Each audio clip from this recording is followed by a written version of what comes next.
Hi. Hi, I'm going live. Woohoo! Unexpectedly. I'm celebrating tonight actually because I have gotten monetized again on YouTube, and I'm super excited about that. You're probably going to hear Orlando later on in just a moment because see, there it is. This is his meow time, but he's what's happening? What's happening? Okay, so I'm gonna play a little music, and I'll be back.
Hey, Lady Carolyn in the dark.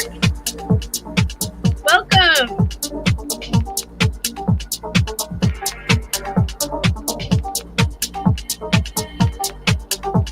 I'm celebrating a few things. I'm feeling good tonight. I got monetized again on YouTube, so woo!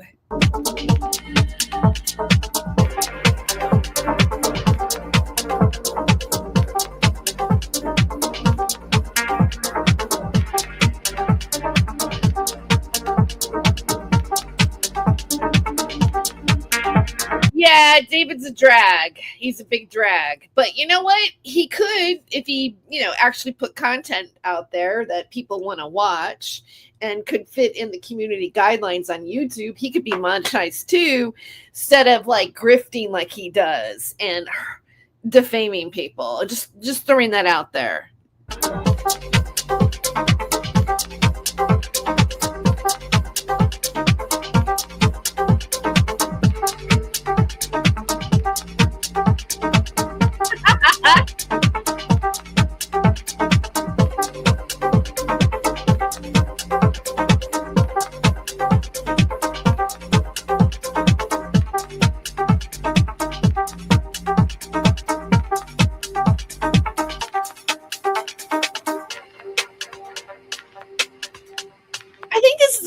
You've ever joined my chat, Lady Carolyn of the Dark. Welcome to Not My Rabbit Hole. Welcome to Not My Rabbit Hole.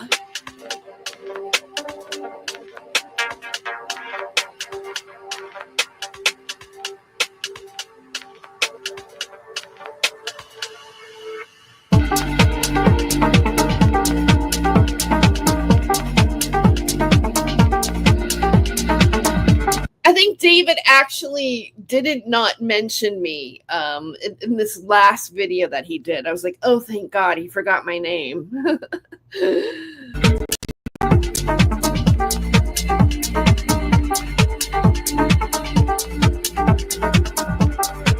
I find that when I do talk about David, like people, like I don't get, that's not how I get, nobody wants to watch those videos. I mean, those aren't my best videos that people want to watch, to be honest.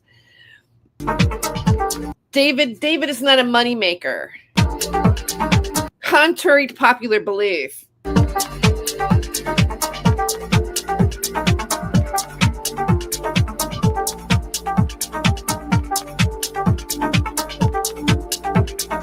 love you too.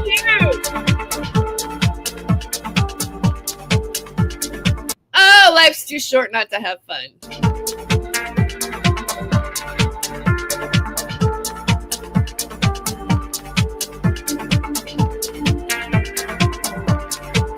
I'm gonna play this oldie but goodie. I did create a theme song here on Not My Rabbit Hole, but I also want to show some of the other footage that I meant to premiere it today, and then I put the wrong date in, thinking that today was the 14th when it's not the 14th. It's actually Friday the 13th, which is kind of scary, right? You're like, oh shit, it's Friday the 13th.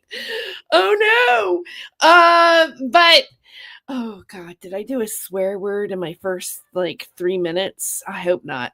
Uh, but yeah, it's like, oh, it's Friday the 13th. Oh no, no. But hey, might as well do a stream, right? But I did do the second footage of my interview or my time with Ben Emlyn Jones. He's the UFO novelist that came to visit last week. He was in Contact in the Desert, and then he came to Fresno and spent 3 days with me. And some of the footage that I took, and anyways, I put it out there. I thought I made it for. I thought I was premiering it today at noon, and then I get a message from Ben going, I'm doing a conference tomorrow. I can't watch it. And I thought, oh no, I meant to air it today. So I went back to fix it, and then I just published it. And so it didn't really get a premiere, and I want to share this footage with you because I think it's absolutely gorgeous. So I'm going to show a little bit of that like right now. It's just, I mean, there's a peacock that comes out, and it's just absolutely I mean, I'm not probably going to show the whole interview. I don't know if you guys like it, maybe I'll let it go, but I'm going to like show at least the beginning of it. So let me bring that here for you.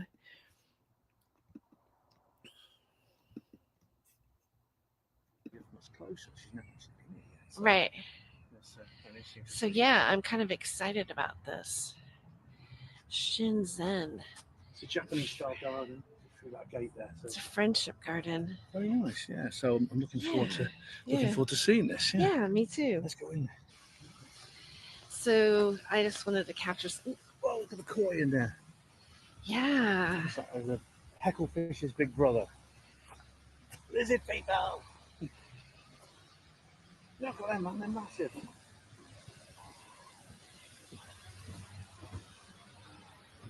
Oh, Oh wow. they're beautiful, aren't they? Yeah.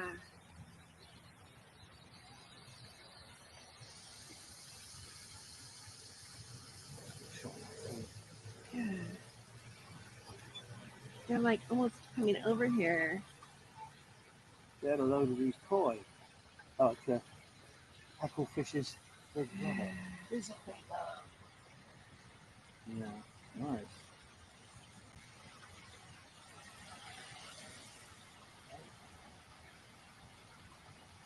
There's a lovely little pond here in this the bridge there.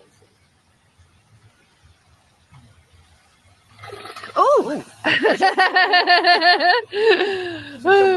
Yeah, he did. He sure did. He wants to be filmed, I guess. Show off.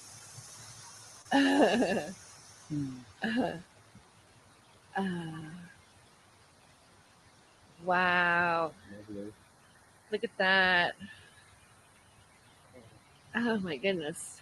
Cute. I think these are juvenile geese.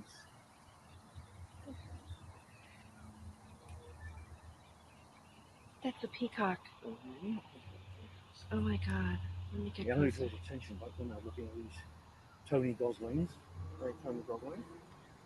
I wonder how close I can get. No. That's a nice one. Look. Wow. Yeah, very small. Very handsome when he knows it. Isn't he? He's coming towards us. He likes to be admired.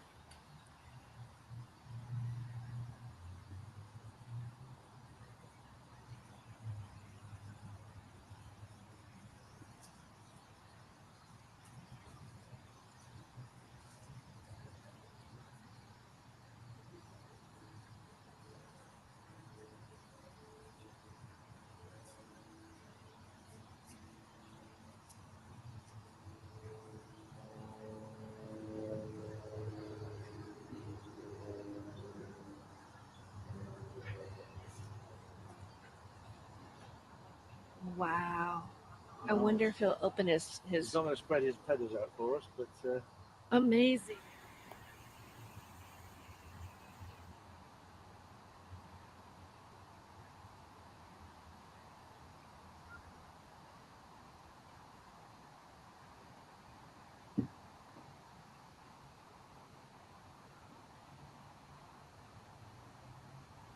he knows he's being watched. He knows people are being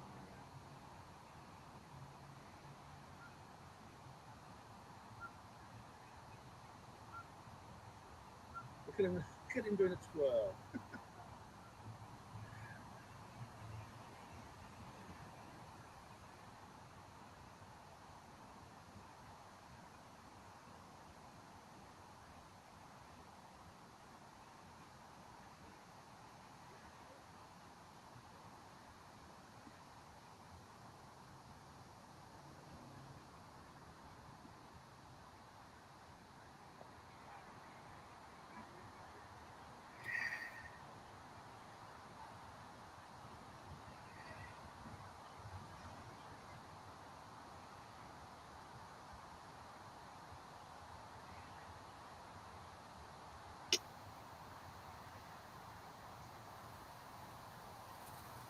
Whoa.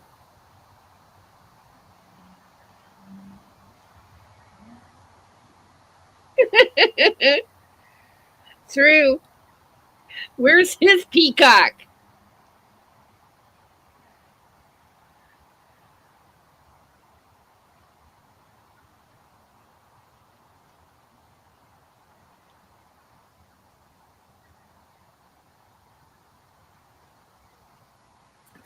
Oh, Stand fast. I might have gotten a little flustered. His shapes in the feathers look really weird when he does that, when he shakes them. I wonder if I got too close there. It's illusion.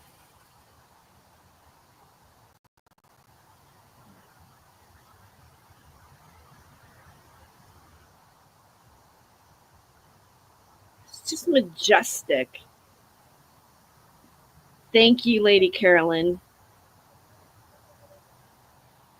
I didn't go down like I think they expected me to, which is good.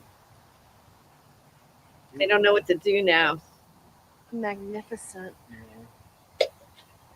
Wow. Well, that's.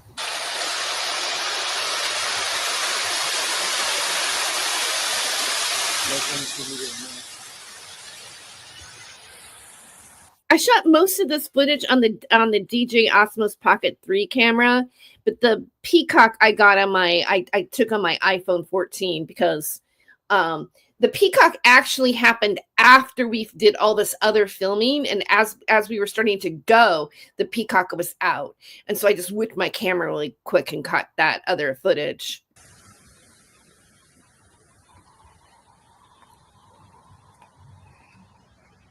Oh, this is just truly beautiful. Really. It's kind of a great way to like end, right? And I had never been to this Japanese gardens before. I'd never been to Shenzhen. It's a friendship garden. It's part of Woodward Park. Now, I'd been to Woodward Park for many years, but because I grew up in Fresno, and Woodward Park was around when I was a teenager.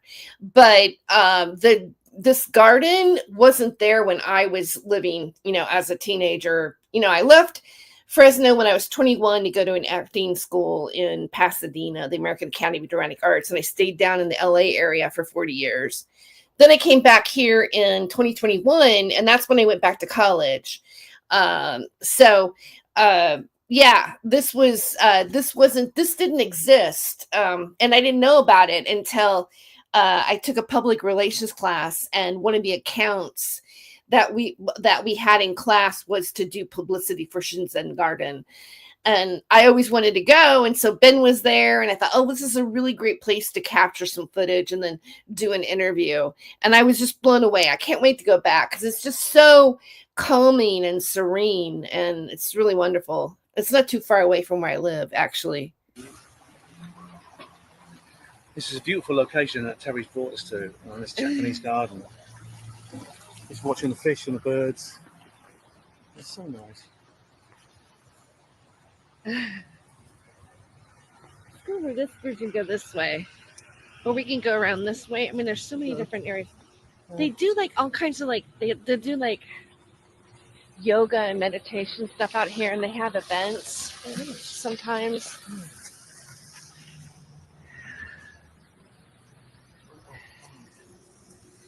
We can't get any closer. Is that what it said? Thank Sorry? you, Lady We can't go Carolyn. up into the water that way, or Yeah. And we could, oh, there's no path. We've got to stay on the path. I don't know if there's a path down that way. There might be.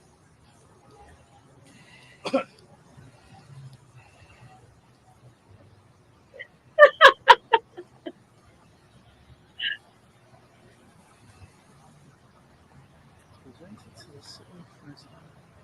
Japanese. what does it say? Events presented to the city of Fresno by the Fresno County Japanese YMA, not YMA, is it YMA League. August 1939. Huh?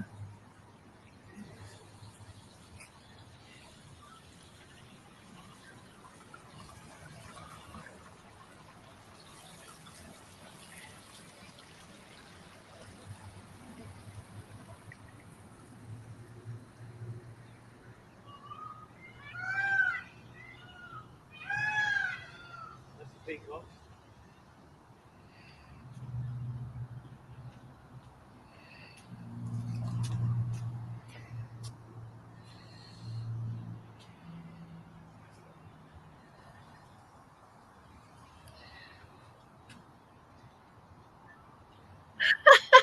This lake, Thanks. is part of the lake that we were Yeah, looking at earlier. yeah, it's all part of the same lake. It's just another side of it. I appreciate the support.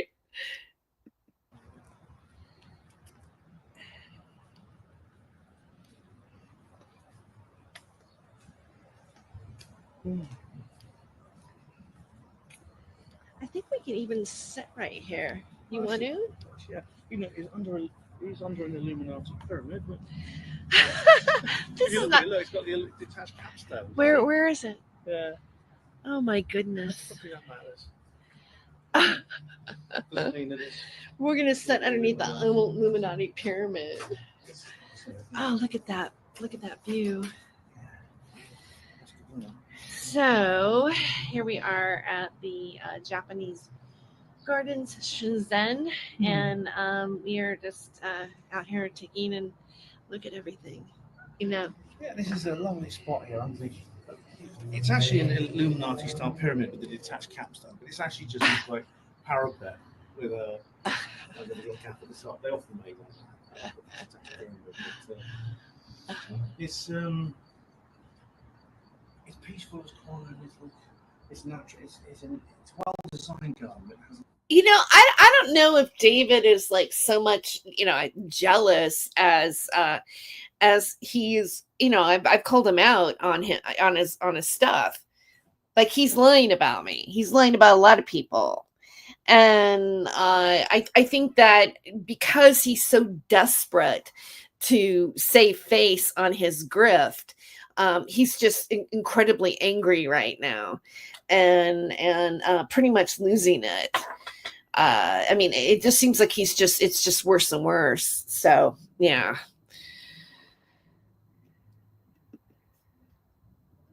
respect for nature, which I really, really like. And it's a good place to come. They do yoga and they do meditation and they contemplate the meaning of reality and things like that, which is a tricky subject which we still don't know. But you may have heard the simulation hypothesis, where we're all basically created by some giant supercomputer on some alien planet.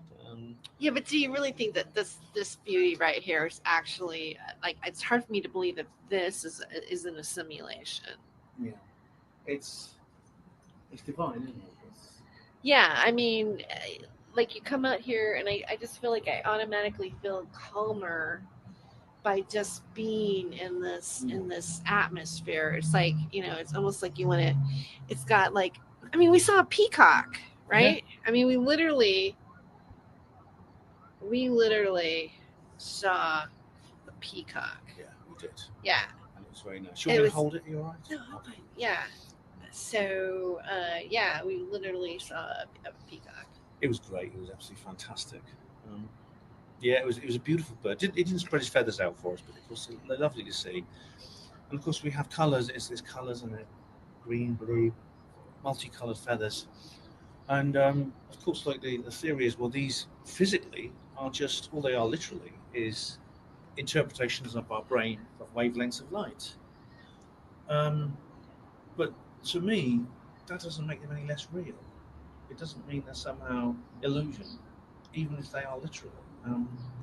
This isn't this idea that this goes back to the Matrix and things like that. But it's not a new idea. I mean, Plato, long before computers were invented, the philosopher Plato said that the universe is shadows on the wall of a cave, um, and that they've been cast by something real, and the real thing, the Platonic perfection, is somewhere beyond our perception. Um, See, I don't know. Do you think that's true, Terry? Do you Well, think that we're living in a platonic cave and we're just shadows, and the whole universe is just a shadow? no, I don't think so. I think that there is a physical universe, and there's a there's a planet Earth, and Woodward Park and the Shinzen Garden is part of it, and so it's the amazing it's nature. There's a whole ecosystem here that uh, depends on everything around him, every animal, every part, every bug, everything is part of maintaining the balance of what's happening in nature. So I don't think that you could say that that this is like Plato's cave. I think when they're the reference to Plato's cave is more um, about like things that are happening in your life or your environment, or like you can even compare it to like targeted harassment, right? Or what you think fears you, what you're afraid of, all these images against the it's a metaphor of other things that you think are bigger than they really are, and then when you come out of the cave you realize, oh wait a second, it wasn't that. I mean, I thought that's what Plato's cave was about. Do I have the wrong interpretation of that? I'm not sure actually. I'm actually not 100% sure exactly. I'd have to look it up about the true allegory of the cave. But whether what things are, in a sense, I know what they feel like. I know what I can see.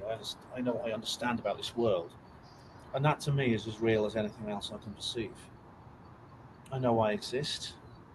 I know there's people around me who are important to me. I feel love for them.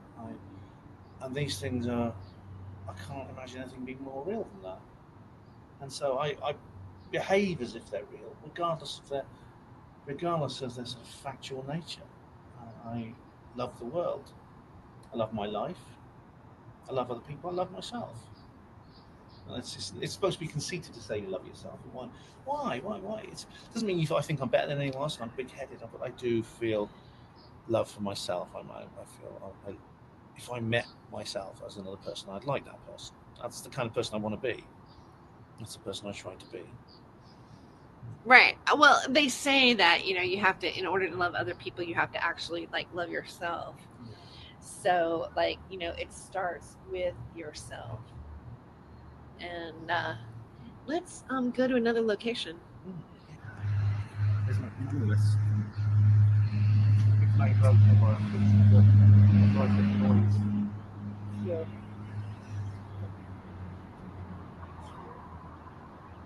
There's a Japanese word that can't be translated in English. It means what the sun looks like when it's poking through the leaves of a tree. If you know what that word is, please let me know, but it's untranslatable. But I'm looking at it right now. Yeah, I just this bit of trivia that suddenly remembered. What was the word? I don't know. It's a Japanese word that it doesn't exist in English. Oh, It means what the sun It describes the sunlight shining through the branches of a tree, partly obscured. Put this in my pocket. It's interesting when he says that too, because the sunlight's flickering through the trees. I mean, probably that's what he's commenting on, but it just like, I love how the camera picked that up at that moment. I'm scared of dropping it.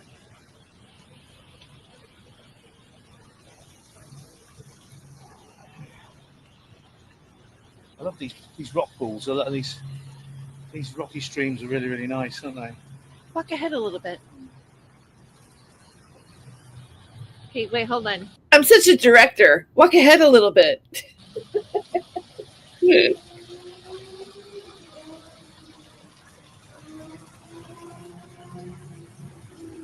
Oh, it's just breathtaking. It really is. It's so calming out here. Now, when I lived in Fresno, when I was growing up, this lake and Woodward Park existed, but the Japanese garden did not exist. So this opened up like since. And this is they're saying it's closed, but what is it over there?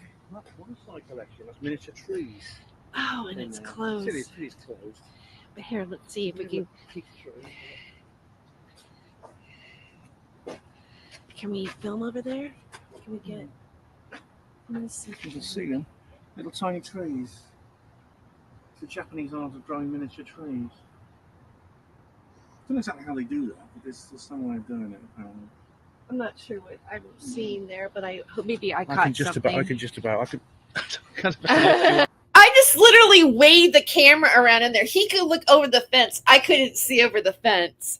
So I was just hoping I captured something. And we get in trouble and we get kicked out, right? One of the advantages of being tall until you actually hit your head on a low ceiling and realise there's advantages of being short. And is there anything that way? Oh, I think that's. I don't know. I'm trying to think what advantage there are to being short. I'm not sure what it is. The restrooms there. Oh, good. Do you need them? I don't need to use the restroom yet. Do you need to use it? No, it should be. Okay. It's kind of like one of those outhouses. I'm not a fan of the outhouse. There's a palm garden there. Oh. Yeah, look.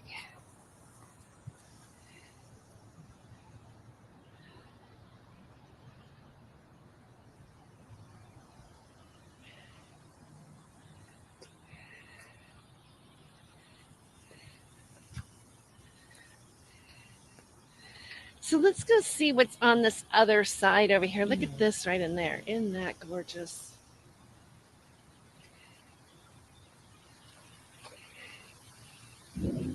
It's like a waterfall coming up here, coming off of the rocks. I just find the sound of water like this to be so soothing. It is, yeah. I remember when I went to a huge waterfall on the Isle of Man and just sit in front of it for hours, enjoying it. It's great, isn't it? Yeah, It's lovely, hypnotic. it really Hypnotic is. place. Like, I can even like sit back here for a second and, like. I'll catch you if you fall.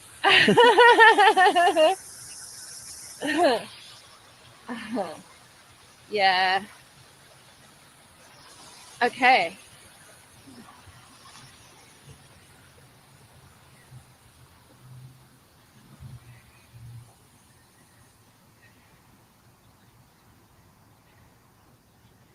So this is winter. Winter. I thought it said winter. I'm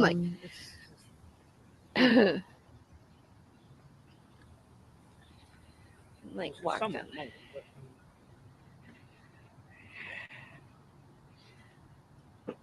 I guess we can sit in that chair too, and there's like a chair here. I'm like, they're all like doing their thing here. Oh, there's the peacock again. Still hanging around, being admired. So let's see what's over here. What is polished marble grave? It's like a gravestone, isn't it? It's polished marble gravestone.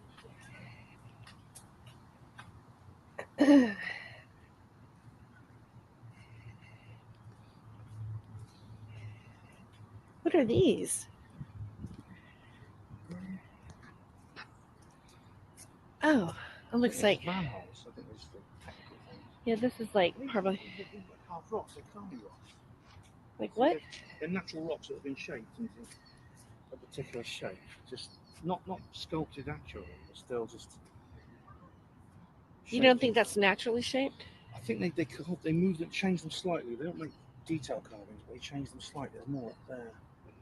And they change them slightly to make them look less like something, like vaguely like something, but not very. It's like they believe it has a spirit called Kami, Kami, Uh huh. and this is like a soul which exists within the land.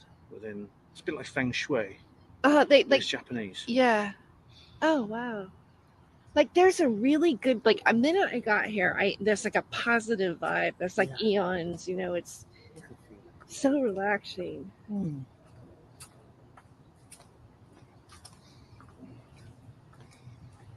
I can feel it too.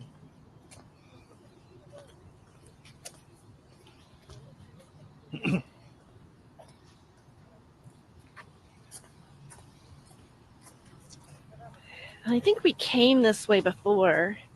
We did. There's like the koi fish and everything else. Let's see what's over. Like I feel like there's more to this that we might. Ben is signing his book for me, and so I thought I would document this. So, all right, I'm going to flip the camera around. Right, I'm going to say something that J.K. Rowling never says. Have you got a pen? Do I have a pen? Yeah, you've got a pen. On yeah, I'm not that professional, unfortunately. I'm sorry, I was like adjusting the frame there. That's all right. But this is the book, Roswell Revealed: A World After Disclosure.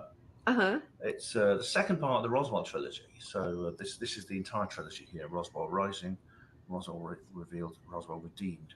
So it's the entire Roswell trilogy. You can see the blurb there. Okay. Which tells you what the book's about, basically. Without any spoilers.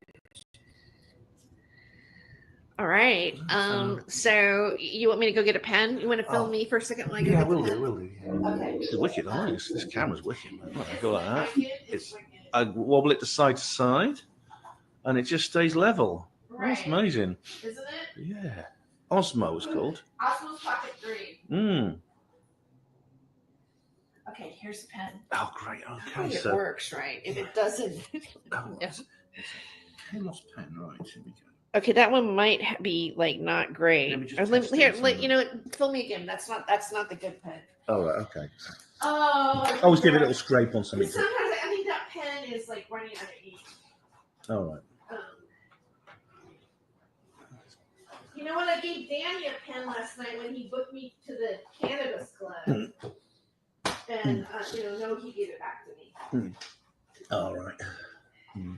Yeah, I did a comedy set at the Chico's on the Wednesday before this day that we filmed, because this is Thursday of last week, and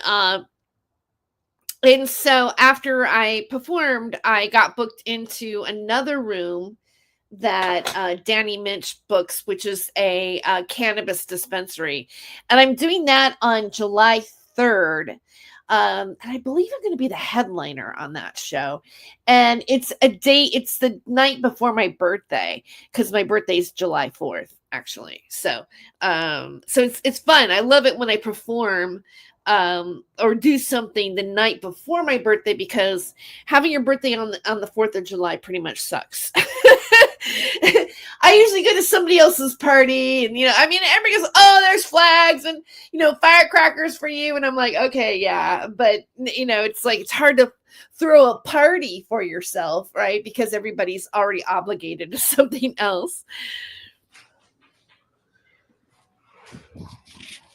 Comics with no pens.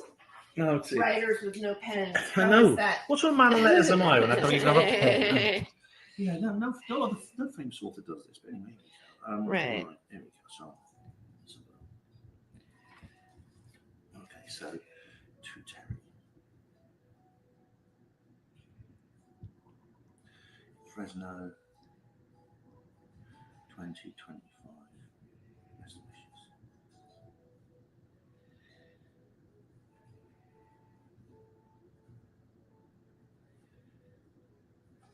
Oh, can I? Hey, And let and me there get is- closer. Yeah. Well, thank you, Ben. You're very welcome. And then which book, which trilogy? Because you wrote 3 books, right? They're all part of the same story. So you get more out of this if you read the first one. I would have got one for you, but I have sold them all. I sold them all to Contact in the Desert. I bought 2 copies and I sold them both. I couldn't carry any more than that. And I sold them both to people at the event. So I've only got the second and third one left. So I've got 1 copy of the second one and this one here for the third. But this is the second one, and there's and this one I've just given to Terry because she's been really good to me. We had a lovely weekend. And this is a way of saying thank you very much. And it's great to meet her. Thank you. Oh, you're welcome. Thank you. Thanks. Hope you enjoy it. Hey. Hey. Mexican restaurant, and I have Huevos Rancheros. Maybe I'll just show you right here. I'm not quite finished yet, but actually, I'm going to give the phone over to Ben, and he, I'm going to let him I take a few more bites. Hello, yeah. I'm just going to go ahead and let this play out. Actually, I'm enjoying watching it. I'm Ben Emlyn Jones. I'm here with the awesome Terry Joyce, and it has been a wonderful. We had a lovely couple of days together here in Fresno. We've been exploring. We went to a park where you may have seen the video. You will do it. It's not uploaded yet, but you will see the video where we go around this beautiful park, and we're now having breakfast. And I can't remember what this is in Spanish, but it's basically there's hash brown and bacon and like wraps and things like that. And so I thought I've got to go home soon. So after I've been here a long time over here, going to Contact in the Desert. So Ben, what are your major highlights? What are the major highlights that you have experienced?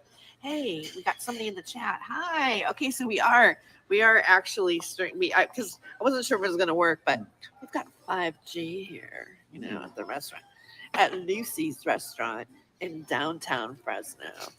So Ben's going back on Amtrak, and welcome. If you're just coming in, I'm just going over the second half of the footage that I took with Ben Emlyn Jones. There's just a little bit left here, but like 10 more minutes.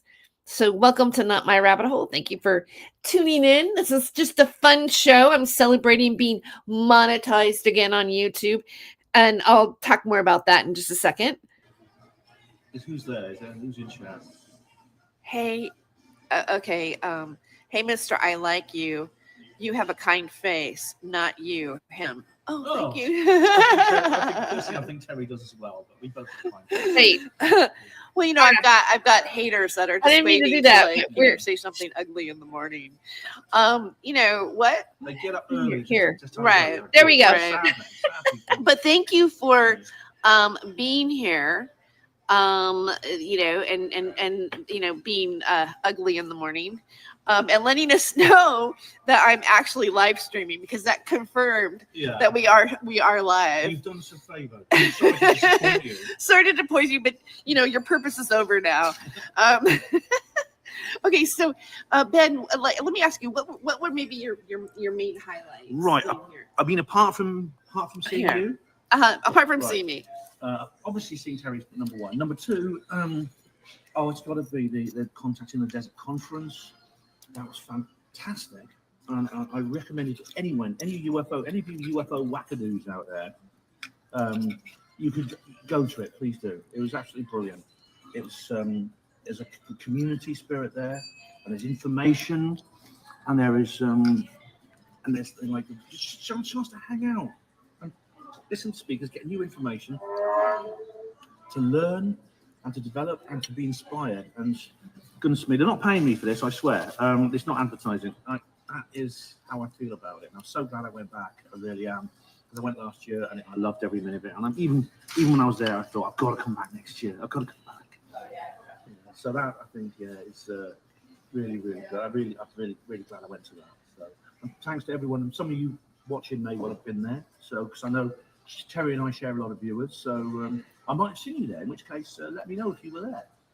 Yeah. And just to give like a little update about like we did yesterday, we went to the Shenzhen Gardens, which is like and we are going to upload this footage, and we did some interviews. We wanted to live stream but we didn't have. So this was just a week ago from today that we were at this restaurant here. It feels like it's been longer because so much has happened since then. But yeah, this was just a week ago. We didn't have enough Wi-Fi, out at the lake because there's the whole lake and everything like that to do it. I tried it, and then it kind of was still. But we got pictures of like peacocks. A peacock was like actually opened up its feathers. And it was just like so amazing. And when we first went into the parking, right, there were all these like geese that were just like walking across. It reminded me of like the Beatles, show. But yeah, it's been real fun having Ben here, and we got to. Hi, Angela. I'm just decided to stream tonight because I got monetized again. Yay! Okay, I'm gonna go into more of that in just a second. Woohoo! It's a comedy club. Yes. Yeah. It's a comedy club. You'll be seeing that soon. Terry's going to upload everything we recorded. Terry will upload on her channel. I've got my own reportage coming on my channel, Ben the JR Porter. And so you're going to see the highlights of our experience here. So please do. Don't forget to subscribe to Terry Joyce, not my rabbit hole with Terry Joyce, and Ben of the JR Porter on YouTube and Rumble. Thank you, Angela. That's very nice of you. You're cute too. We're all cute. We're super cute. Yeah, and Ben and I do not always agree on every UFO reporting, and so we thought it would be a really good idea for us to do a show about certain topics and debate with our point of views on it. And so hopefully you guys might find that interesting, because I think we need. Yeah, one of the point of views is actually going to involve Sean David Morton, and I can't. To have like some. I don't want that face there. I can't wait to have that conversation. Solid, like respectful debate on the validity of UFO claims. What do you think? Absolutely. I mean, we have been discussing these things privately. There are a lot of issues in ufology which I think need to be discussed and need to be addressed, and that some of the controversies need to be sorted out. And if there's people willing to do this, people, for example, who are able to interact without like screaming and shouting at each other and calling each other names, which Terry and I can do, in terms of disagreement, then I think these discussions need to happen. And so Terry and I, we've already come up with a subject on which perhaps we'll reveal at a later date, which I think you're going to like. Yeah, I think so too. So, we're gonna proceed with that. Yeah. And have more fun, right? Exactly. Because there's like this footage that that Ben, when he's at my house, he showed me. No, that's not a good look. Let's stop that. There, that's better. Right. That's better. Trying to hit the right face, right? To pause it on. That's a little bit better. It's not great, but it's better. So yeah, he showed me this footage of like, it's supposed to be like an alien, and there's these people, this guy is like interpreting what the alien was doing. It has these people are rubbing on the alien's face. He goes, "This is real footage." I go, "No, I don't believe it. I don't believe you can fake that. You can fake it." So, and then, he said Sean David Morton was like producing it or part of it. And they go, "That's a problem right there. Sean David Morton." Okay, I'll stop. Okay. And we have a lot of footage as well that we're going to both upload about the weekend together. So hopefully you will like both of our channels and follow what's going on here, because it's very different that to you YouTubers in like, I guess I'm UFO adjacent, right?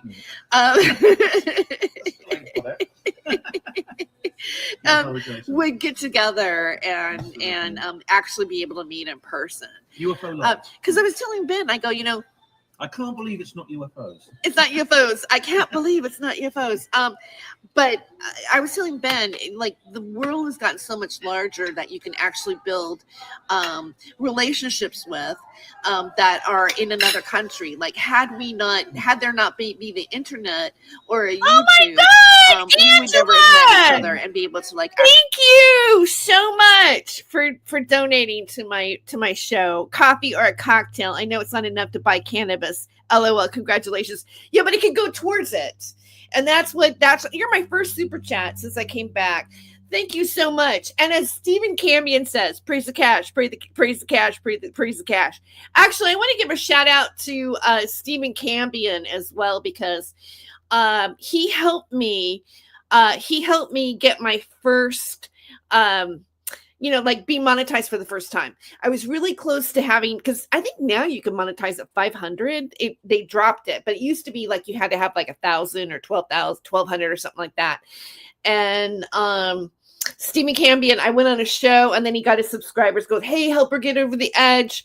And then I got monetized the first time, and then I lost my monetization, which I'll go into more about that and when I learned why here. And gosh, that is so nice of you, Angela. You've made my night. It's weird tonight. I felt it too. I'm on a live stream, and I go, I bet somebody, I just felt that I was going to get a donation. I just felt it. And you're what I felt. I had a premonition, Angela, about you. I didn't say, oh, Angela G is going to give me $10, but I really appreciate it. Thank you. And I do have a birthday coming up, and I'll definitely, treat myself. I'll treat myself to a cocktail. And then they can make more rumors about how I'm an alcoholic, right?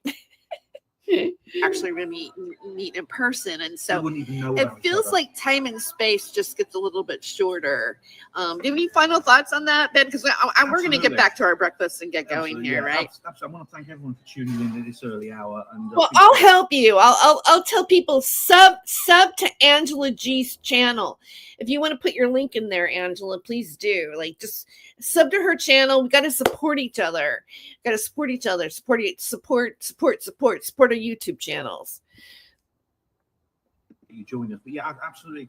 We do live in a very, very strange era where Terry and I wouldn't have even heard each other's name if it hadn't been for us meeting online. And I've got so many friends around the world, and I've got far more friends around the world than I do actually in my immediate vicinity where I live, by far. So this is one of the features of living in today's age, and the fact that sometimes we can meet the good old-fashioned way, which is absolutely brilliant, which I've done. Not just with Terry, but I've met with so many people. It's almost over. I feel kind of sad. The last shot of this kind of makes me feel sad. It's these last 2 weeks, who I know online so well, and I've never actually stood face to face with, or very rarely do. And that to me is a great gift. And so I'll be back literally as soon as time and money allows. And if you want to help me get back here as quickly as possible and make more videos like this with Terry, buy my book, Lost While Writing a Novel Disclosure. Available at all the bookshops now. The more you buy that, the more money I'll have, and the more you'll get brilliant, and the more I'll be able to come back and make brilliant content like this with Terry Joyce. Fantastic. And what is your channel again? How do people find you here on YouTube? Ben the J.R. Porter, all one word. Ben the T-H-E and Juliet Romeo and Porter, as in hospital porter, because I was a hospital porter. Thank you. Okay, so we wish you a great day. Today's Thursday, June 6th. And so have a blessed day. And we're going to finish our breakfast and, carry on. I'm off now. Thanks to Terry Joyce. Subscribe to Not My Rabbit Hole on YouTube. Thank you very much, Terry. I've had a lovely journey. But now it's time to go home. Bye-bye. Bye.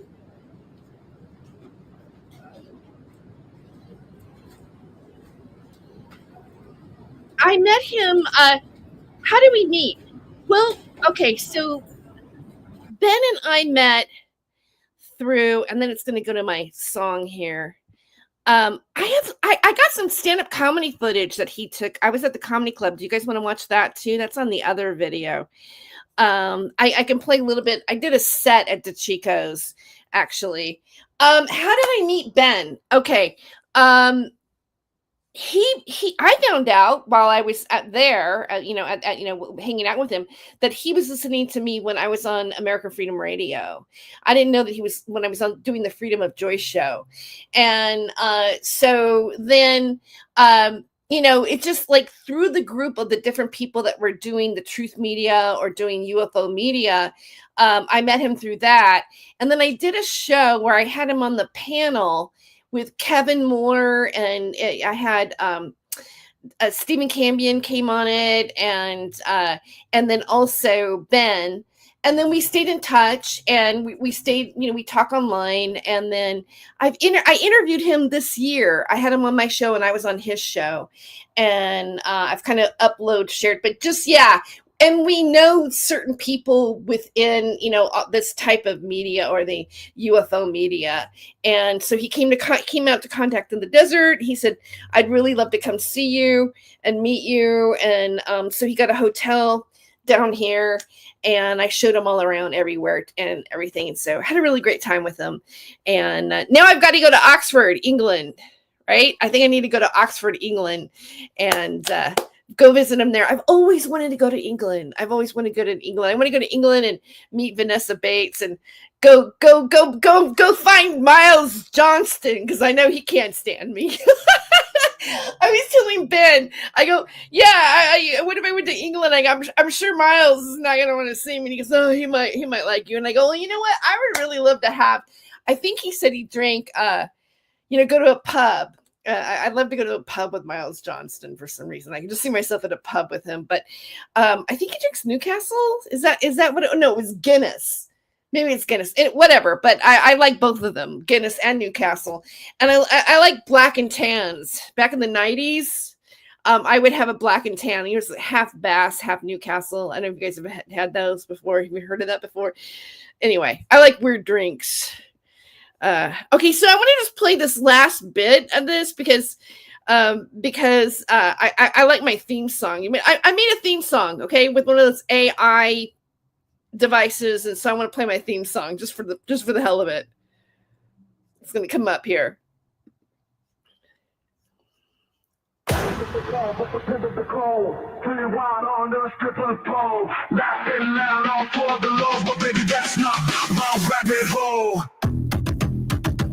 He ain't no Saint Germain, no crown, no name. He plays the game sharp as a flame. Who's to blame for the stolen fame? A shadow dance in the devil's frame. Go in the rabbit hole, losing control, spinning wild on a stripper pole. Laughing loud, all for the lows, but baby, that's not my rabbit hole. City lights and sirens scream. Truth and lies blend like a dream. Wicked smiles, a clever scheme. Chasing gold in the neon gleam. Go in the rabbit hole, losing control, spinning wild on the stripper pole. Laughing loud, all for the lows, but baby, that's not my rabbit hole.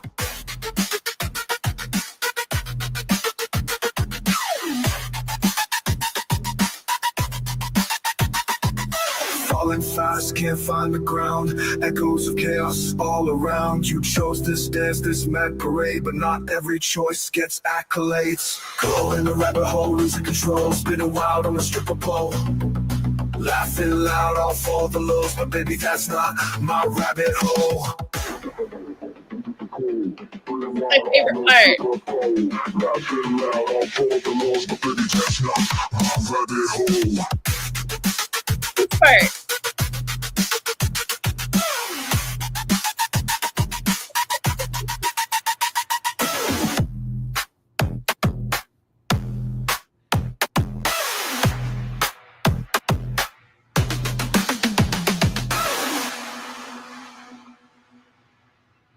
Penis Von Lesbian. Scream, truth and lies blend Love like that a dream. Wicked smiles, a clever scheme. Chasing gold in the neon gleam. Going down the rabbit hole, losing control. Spinning wild on the stripper pole. Laughing loud, all for the lows. But baby, that's not my rabbit hole. You should. What service? I'll give you the name of the service. I have to look it back up again, but I got like a subscription to it, so I'm probably going to be making like a lot more. I got inspired by Penis Von Lesbian. I really did. Penis. I mean, is it penis? Do I say penis, or do I say Mr. Lesbian or Bon? Or maybe you're not a Mr. I don't know. Maybe you're female. I'm not sure. I shouldn't assume. What's your pronouns? Penis Von Lesbian. What's your pronouns? Okay, so we got crazy things happening in the world. Crazier than David Schroeder. Wars, Iran. what's happening between Iran and Israel is crazy. You know, I guess maybe I'll leave it at that, because if I talk about what's happening in California, I might piss off you guys. I don't want to be unfriendly with you. We all got different feelings about that. Penis. Thank you. I've never had Penis. Penis Von Lesbian, you have some really great David Sugar songs. I did a David Sugar song though. I have a David Sugar song too. Let me play my David Sugar song. Since we're all here, and I know you want it. We should at least honor David with the they're all talking about me. They're all talking about me. They all have songs about me. I was horrified by some of the things he said about me, because lately, the whole time that I was finishing up my degree, which, you know, I don't know, it's pretty intense when you're taking 16 units and you're trying to finish up strong at the end of the semester. And so let me find that video. And, you know, it was intense, and I had, you know, Mr. Sophia Music going crazy, and I had, you know, the artist going nuts, and, you know, there was Denise saying stuff on Rumble, and there was, you know, then David, even after I graduated, it was just on and on and on, and the most vile, disgusting things being said about me. And I'm like, I mean, sometimes I have to just ignore it, because it's like, you know, you can't let that stop your day or take your focus away from what you're trying to, you know, accomplish. But here's my, you know, sometimes just doing a song like this just helps, you know, it's just a release. You know, sometimes if you just like do something, you know, a song, something, you know, it's just like, because you just want to get it out. You just want to say what you feel about what he does online. And this is my song.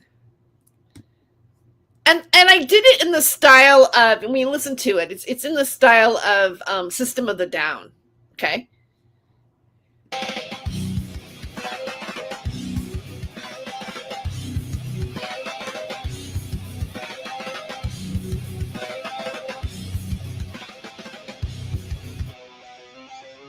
Money for money. Grifter. Drifter.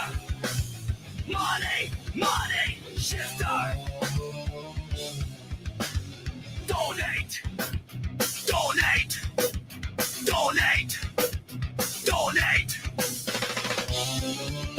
Because I lie and cry.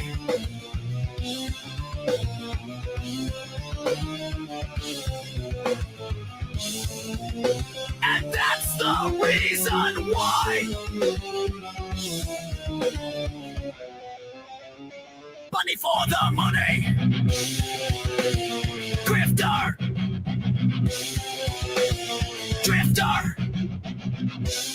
Money. Donate.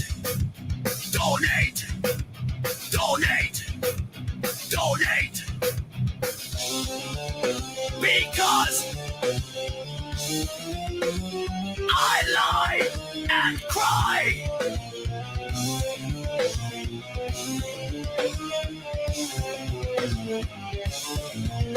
And that's the reason why.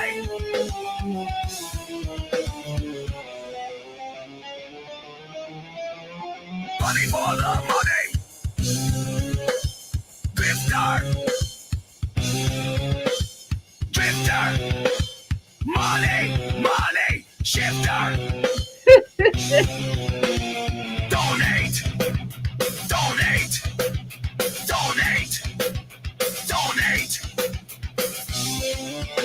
Because I lie and cry.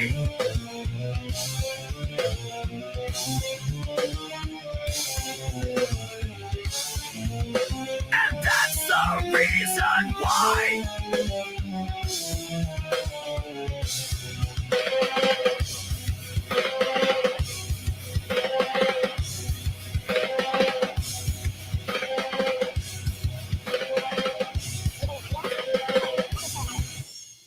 with her hair.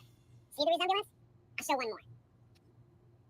Yeah, that's my song. It's not as good as like, Pootie's or Peace Among Lesbians music. I mean, some of that stuff is just like classic to listen to. Yeah, I mean, David's a problem. David is a problem. And David it's so, I mean, does anybody find it interesting that every person that David targets is pretty much on somebody else's target list, the Sophia Music one, right? I mean, there's like, it's every person that person, the proprietor behind Sophia Music, because I really don't want to say his name tonight. I think his name gets said too much. But he repeats his stuff over and over again. Like, there's nobody else, you know what I mean? Like, I don't even understand like why he keeps including me in it. Well, because so and so sends him stuff, and then he's always saying Chris McKenzie. It's Chris McGimsey. He's got to get these names right. And then what really bothers me? Since we're on David Schroeder, might as well just like talk about him a little bit. What bothered me that David Schroeder is like, now that he thinks he's like big shit. Like he's like, Sherilyn, Sherilyn, my producer Sherilyn, you better get them out of the chat. Sherilyn, like, here's my book, here's my this, here's, meanwhile, he just says that like before he like plugs his book, we all know what happens before he plugs his book. He says the most gross, disgusting things, filthy, disgusting things about people, and he's always rearranging his hands like, and this is what really happened. Like he's always convincing you, this is what really happened, this is what they did, this is where they were, this is like, I have to like explain this to you. Everything's not, I'm not guilty of anything. So let me just wave my hands around and over explain and make sure that you understand that I'm a big freaking liar. How does he not see that? How does he not see that he like completely has bastardized the Christian religion? And like it's like Father, Mother, God, and then the one thing where he prays for people to take their last breath. I'm sure that's like holy to do, to pray for other people's well-being, right? I mean, like, I couldn't believe it. And I'm not a fan of the man either, right? But I'm not praying that he takes his last breath. Now that's really wicked. And then to do it, and then he calls Jesus Christ his brother, our brother, Jesus Christ. I'm like, no, no. I'm not. I'm sure I'm gonna get it. I'm probably gonna get it for this, right? Terry Joyce is talking about me on her YouTube channel. How dare her talk about me after having your name ran in the mud. I'm literally, it's really harsh to wake up in the morning and see him say the things that he does. It's sometimes my jaw just drops. I'm like, I can't, like, really? Like, you're all, I've got you. You're all, I've got free space in your head, or whatever it is, I'm like, well, you're all watching me. Well, we're all like, we're just waiting for you to drop our name any second and say a horrific thing about us. It's like, let me go punish myself in the morning and listen to David Schroeder talk about me, and then try to face my day with a smile. Oh.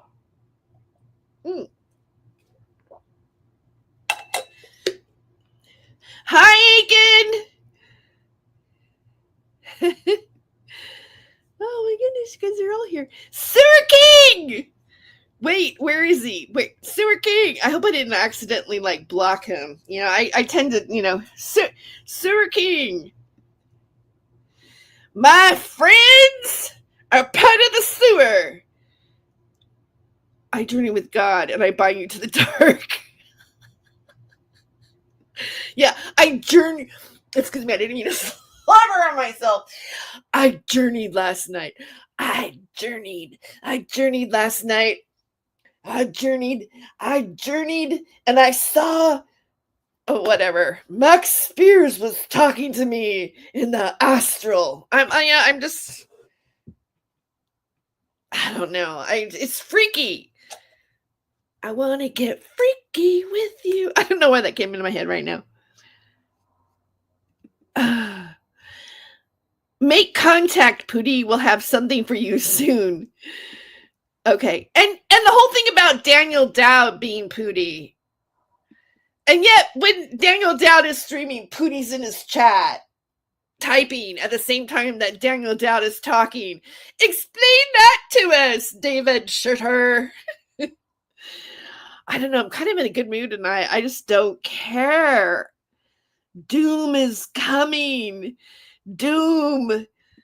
You're going to the dark. The dark is coming. It's enveloping us. And every stream, almost every stream, there's always this apocalyptic, the world is ending conversation, which it could be, who knows, it could, but tell you what, if it is, even though it might be, I'm monetized on YouTube. I'm kidding. I'm monetized even if the world ends. No, but yeah, so this is how I lost my monetization. All right, just so you guys know, because everything's a learning process. Early on, when I was doing videos, before we had AI music we could create, or I knew about Epidemic Sound, where I play music or whatever, it doesn't have any copyright. I played certain videos before my shows. Like I found a epic, and it's great. Sid Vicious singing "My Way," which is from like the real, like, it looks like a movie. He's in front of the audience and everything. It's a great. Anyways, if you do something like that, let's say you're playing something before you're showing, you play the entire video, and that video is on somebody else's channel. Eventually, if you're monetized, YouTube will go, you've got this video, and this video, and this video, and it matches with this channel over here. I mean, if you play the entire video, because fair use is like showing parts of a video, right? But if you play the whole thing, let's say, then you can get nabbed for that. So that's the first thing that happened. And it's kind of a thing where you appeal it, and then they have a human review it, and then the human actually, the human, listen to me, the human actually, after the AI does it, right? AI flags it, and then the human comes in. God bless the human, for they've got their own. So the human comes in and looks at it, right? And the human said, I forgot what their name was right now. I mean, the human had a name. I just forgot what the name was. But, I know it wasn't Siri. But the human said, you can reapply in 3 months. Just remove it. You can reapply in, 3 months, which would have been August of 2024, because this happened like last May in 2024 that it happened.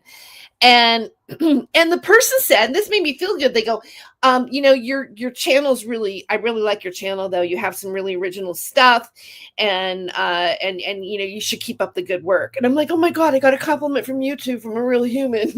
Like, it kind of inspired me. Like, even though I was like, kind of, got a slap on the hand and wasn't going to be able to make any money, that was fine. And then the artist, formerly known as whatever, the artist, I'm just calling the artist, copyright struck me for showing their community page and talking about things in relation to the Voodoo Doll, which came out on the Anananon channel, and which I think this person is a little bit overly obsessed over. And because they had the little tiny thumbnail in the community page, so I'm actually showing, like, it's like showing a Facebook page, right? Because that little thumbnail was his art, he said that I was having copyright infringement, and YouTube honored it. Like, I never played a single video of his on YouTube, But YouTube said, okay, yeah, we're going to do that. And he did the same thing if I screenshot his community posts and then show them up on my page. I can share his community post, but I can't, like, because of his art. And he was using this art as a form of censorship. Now, I want to explain why YouTube is so picky, because, by the way, because I learned a lot, because I did get a degree in digital journalism. I learned a lot. Here's a book. It's called Media Ethics. This is one of my books I took in my media class, media law. Okay.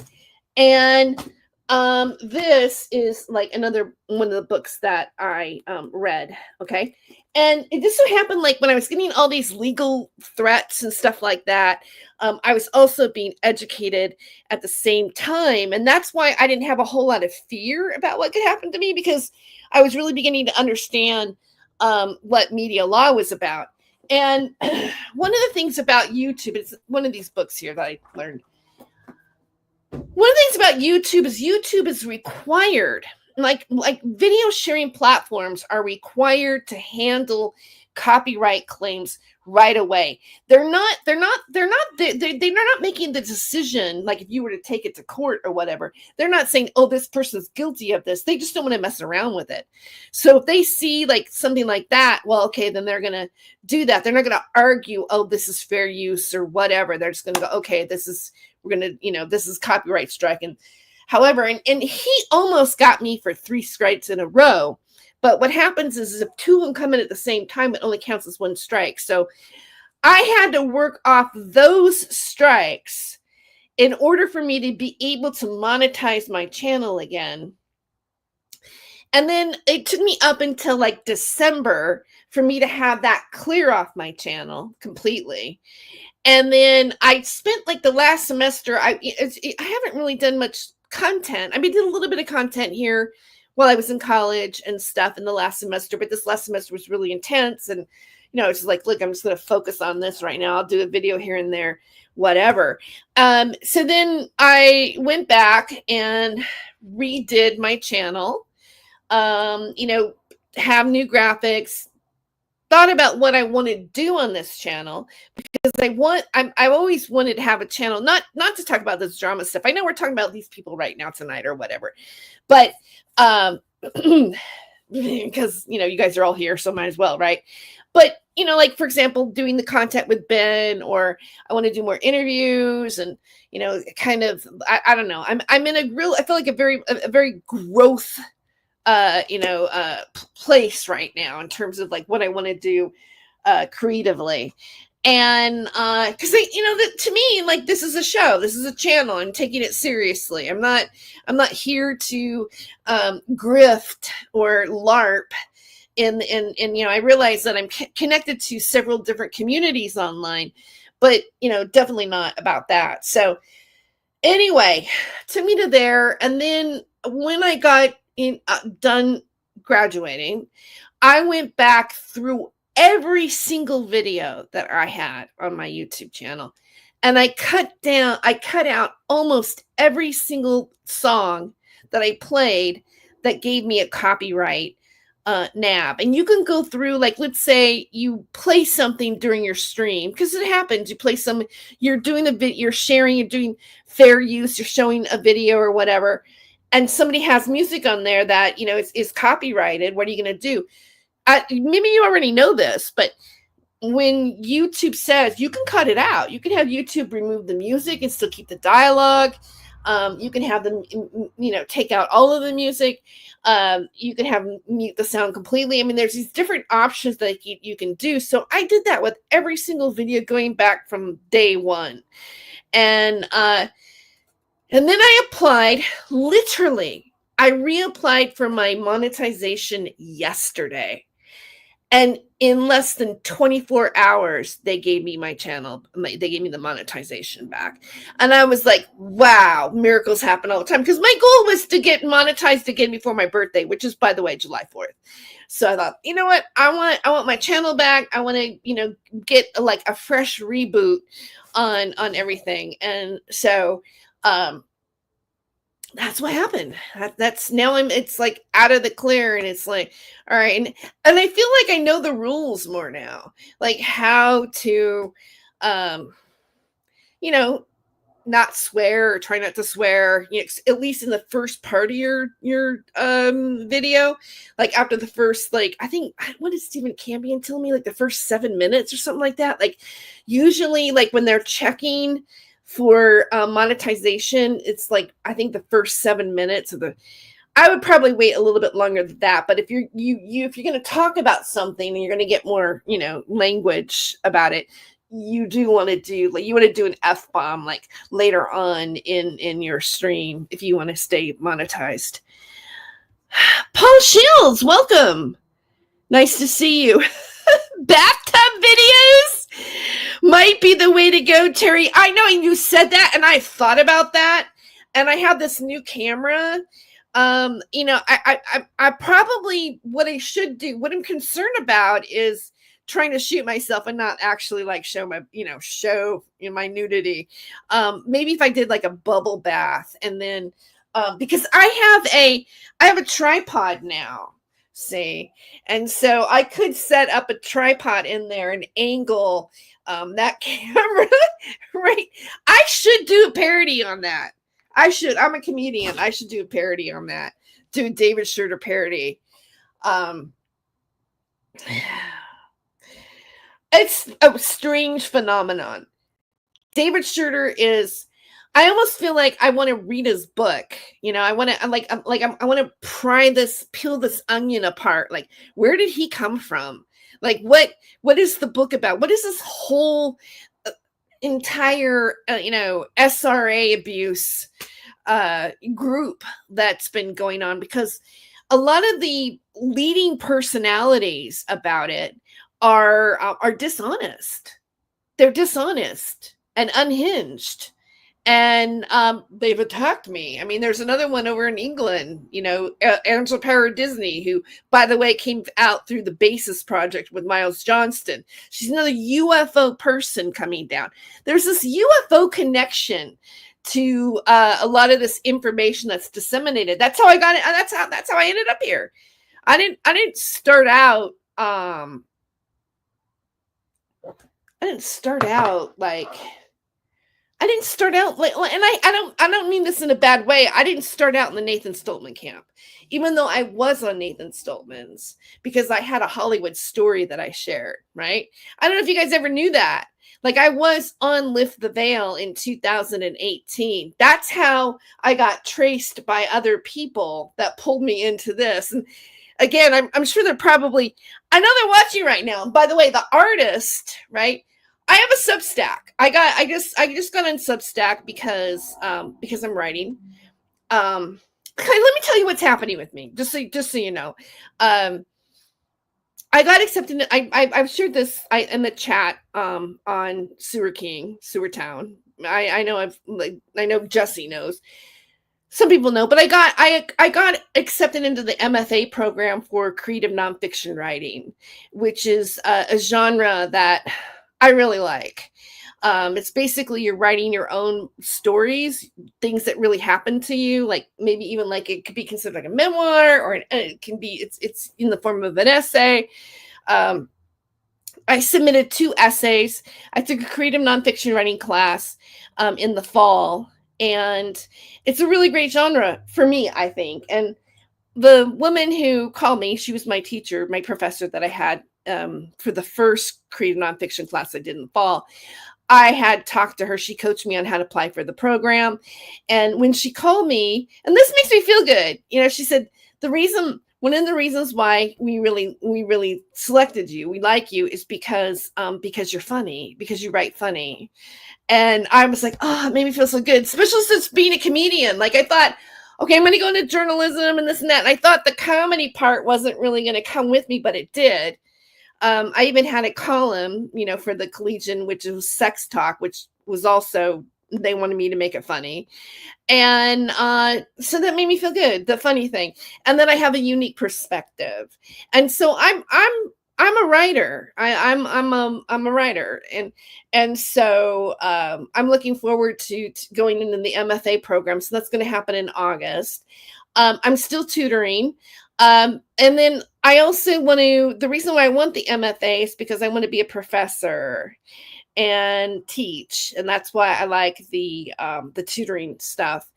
And also, I'm still intending to work as a professional journalist, but I also have been hired on the staff of the Collegian, which is the Fresno State's paper. I'm a senior reporter, so I applied for the job and did the interview and got hired. So I'm going to actually get paid to write for the Collegian part-time, and then I'll have my part-time job, and then I'll be going full-time to Fresno State to achieve the MFA program. So that's kind of like where I'm at right now. So I wanted to do the Substack. So I'm going to eventually, like, I'll have all these links. If you guys can, like, follow me on Substack, maybe, if I write something, give me like, I'll probably microblogging. I'm pushing myself to write more just on my own, and get that presence out there. Because believe it or not, journalists now, especially digital journalists, they expect us to have an X account, and we're on Instagram, we're on Facebook. You have to have your own following, really, your own thing going on. This away from the paper that you, or the magazine you might be writing for. So I mean, like, if you look at speaking of Will Summers, the journalist of the Daily Beast, he's on X. He's constantly has a presence. He's always sharing stuff and getting into the dialogue. So, and I've been following a few other journalists just to see what they do. I love journalism. I love investigating things. I love writing about something. I love showing or educating people, giving a voice to the voiceless. I think it's what I want to do. I want to do something in life that makes our world better. Whether it's information or it's stand-up comedy or whatever it is. Just smiling at a person when you're at the bus stop. Just something that makes us better. Something that gives us hope. I don't want to sit here like David Schroeder and, oh, the world's coming to an end. You're all going to die. You're all going to die. The darkness is coming for you. It's over. It's over. I don't want to be that person, because people need to be inspired. They need to have hope in their life. We need to laugh. We need to know that we can make it through the hard times. Not thinking that it's the end and, I'm going to have some sort of moral punishment because David Schroeder is journeying and saying that it's so, that it's going to come to fruition. People need to hold David Schroeder accountable. I mean, he's making these accusations. Like, who's in there going, oh, David, God bless you, David. You're so wonderful, David. No, question him. Like, prove what you're saying. You can't just blame people, accuse people of things, and you don't have a receipt. You don't have anything to claim what's going on. And that's what happened with Isaac Kappy in many ways.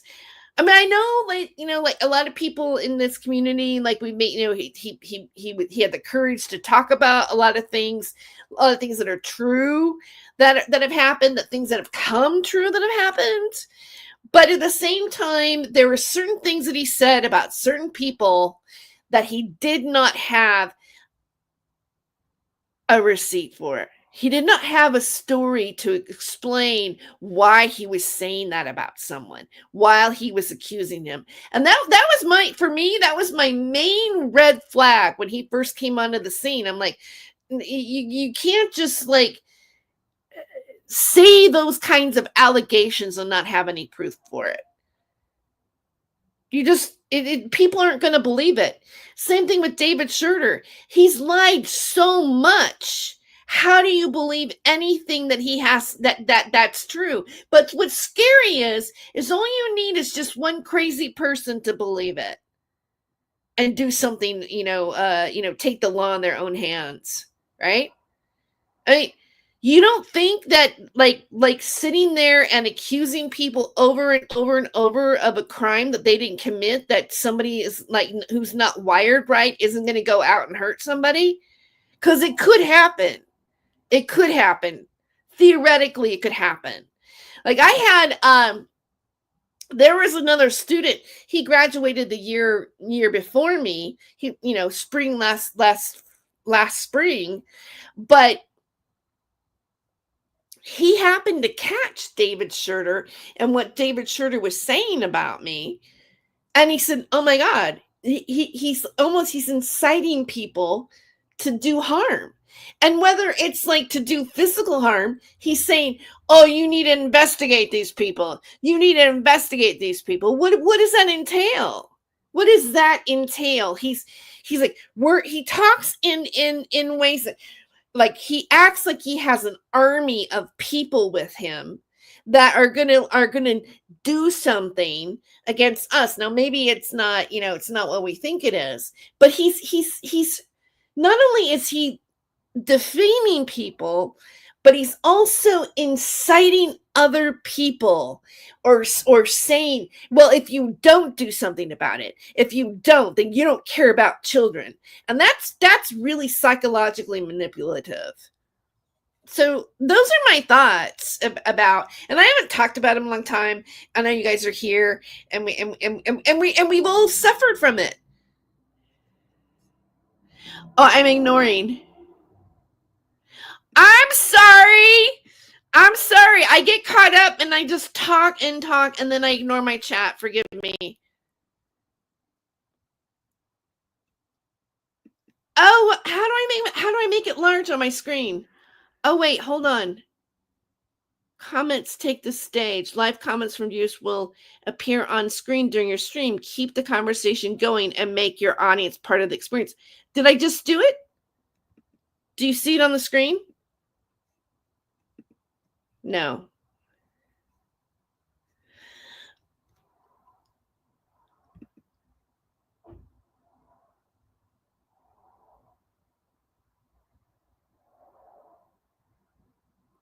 Oh, I did miss that part. Okay, should I read that? Not my rabbit hole with Terry Joyce. You missed the part where David got caught in a lie by claiming to have known Ivy Miller while working for Sam Soda. You know what, you guys? Oh, there it is. There's our stuff. Oh my God, it shows up. Thank you, Angela. I gotta teach her how to show her chat. I'm not really sure. I mean, I've heard the word Sam Soda. I'm not really sure who that is, to be honest with you guys. I'm sorry, but I know he doesn't sound like he's a good guy. Stop being bossy.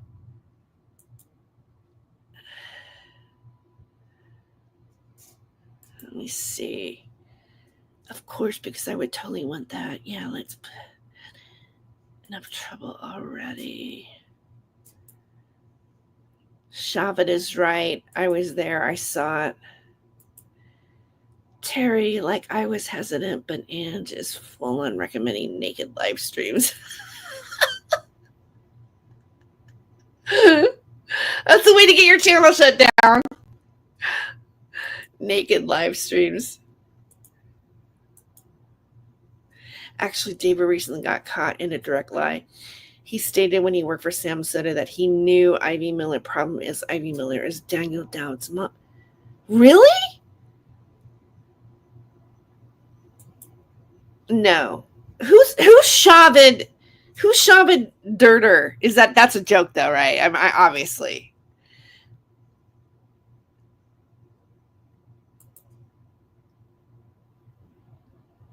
Ivy Miller also wasn't Ivy Miller at the time, and she also says she's never seen David before, and he most definitely did not work for Sam Soda.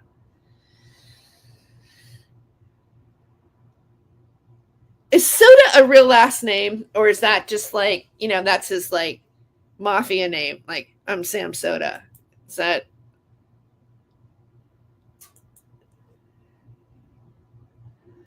I'm Sam. I'm Soda. Sam. I'm Sam Soda. I'm Sam, and I like sodas.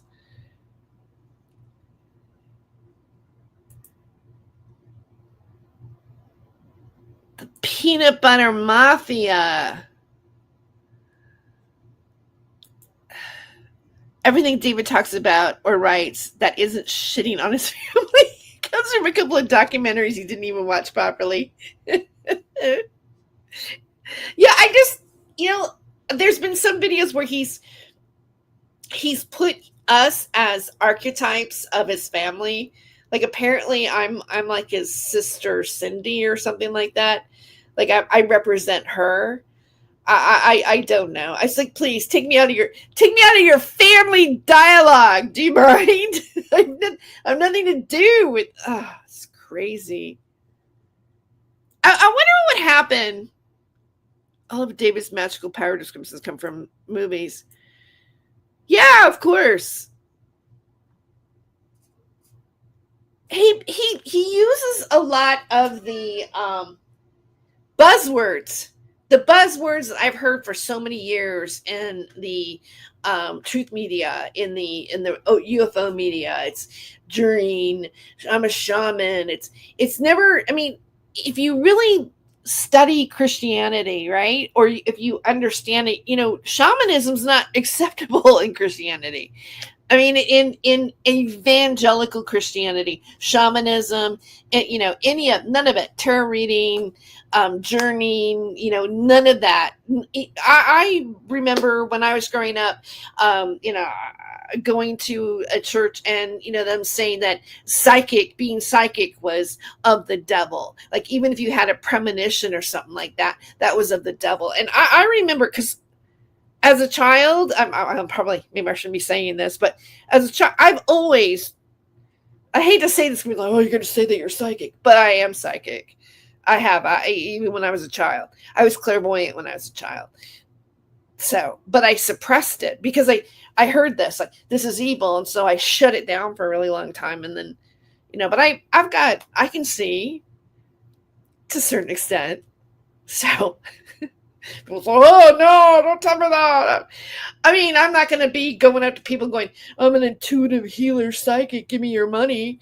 I think if you have, I don't know, I have this principle that if you have certain abilities, you should, then you shouldn't take money for it. But unless it's comedy, unless you're performing or something, I don't know. That's just my own thought. That's why I don't like the, the grifter stuff.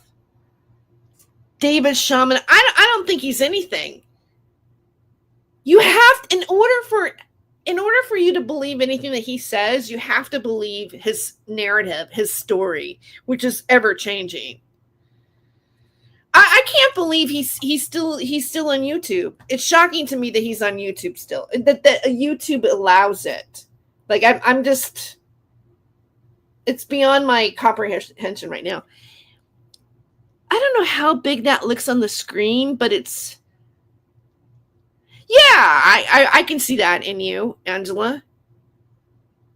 I think a lot of us do. I think being, like, having intuition and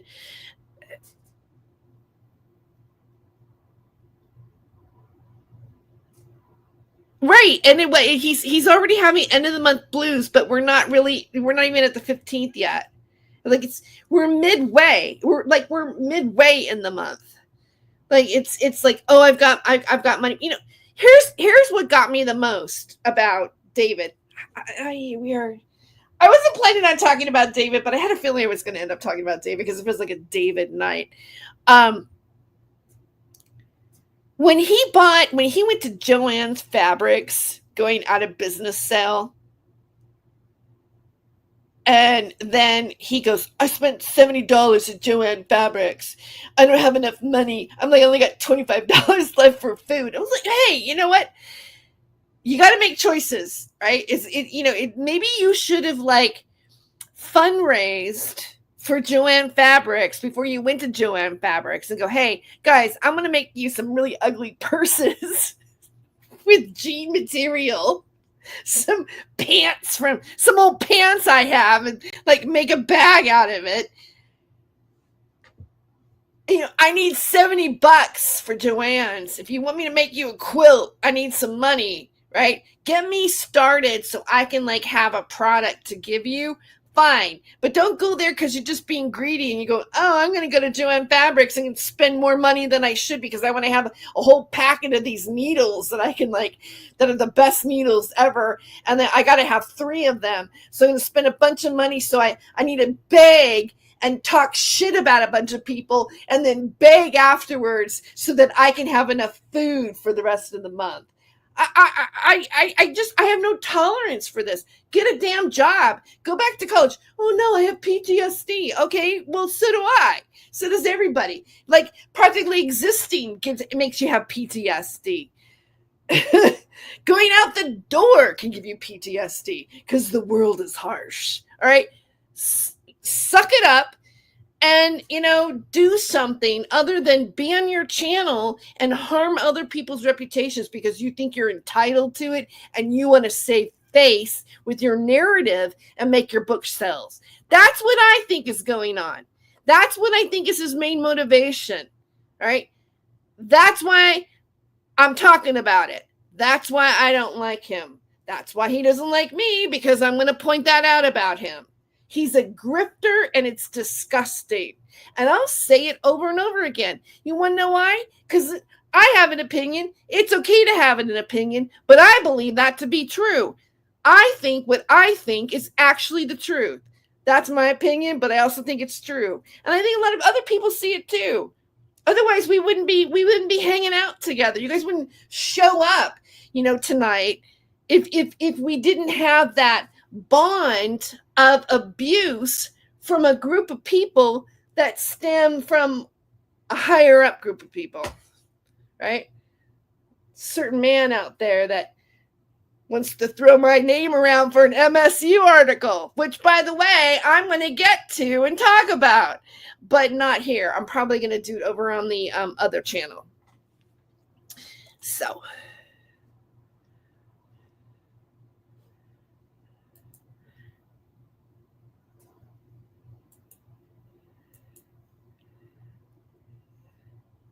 Well, I've been here for like an hour and a half. And I was just going to pop up for a little while just to kind of celebrate. Did you know the park David was arrested in for lewd solicitation is now after a quasi-Masonic occult order in Nebraska that was connected to Franklin the Knights of... No, I didn't know that. Oh, look into that. When you look at David's channel, like I've gone through, like I've reviewed the whole thing, right? There's these old videos of Hummel Park where he's talking about all these things happening in Hummel Park. I think it's Hummel Park. I don't think it's the park that he got arrested in, but it's like, but there's this park that has all these stories to it of things happening there, kind of like conspiracies, or there has been stuff happen there. But knowledge is power. I saw that.